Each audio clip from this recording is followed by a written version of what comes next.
Nous avons rencontré Marita Richachenko pour la première fois près d'Izium en septembre.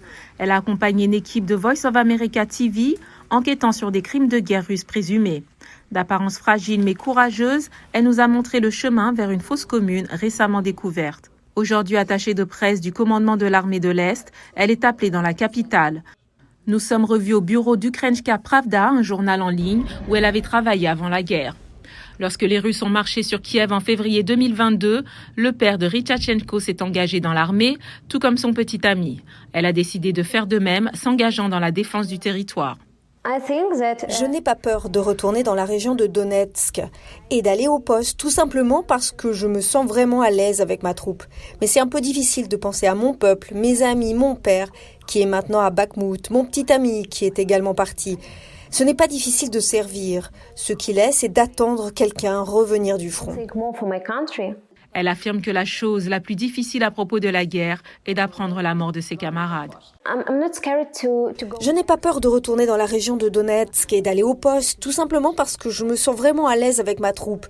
Mais c'est un peu difficile de penser à mon peuple, mes amis, mon père qui est maintenant à Bakhmout, mon petit ami qui est également parti. Ce n'est pas difficile de servir. Ce qu'il est, c'est d'attendre quelqu'un revenir du front. L'ancienne journaliste de télévision Anastasia Blishink s'est également enrôlée dans les forces armées ukrainiennes.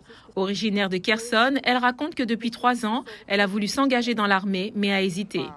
Cela a changé lorsque les Russes ont lancé une offensive à grande échelle en marchant le long de la place Mikhaïlivska à Kiev, à côté des véhicules blindés russes détruits et exposés. Elle se souvient de ce moment décisif. Le 24 février, j'ai emmené mon fiancé, un journaliste, un soldat de la 95e brigade d'assaut aérien, Alexandre Makov, au commissariat militaire.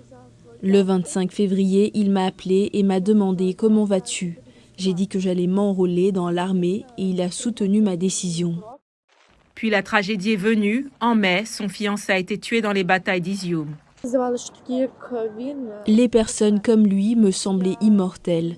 Je pensais que cela pouvait arriver à n'importe qui, mais pas à lui. Et quand j'ai reçu l'appel, je ne souhaite à personne ce genre d'appel. C'était difficile.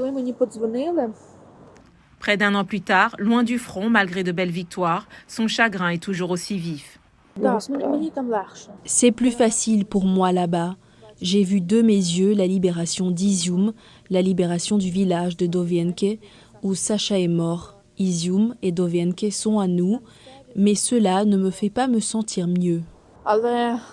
Blishik, qui a hâte de retourner au front, explique ce que la victoire signifie pour elle.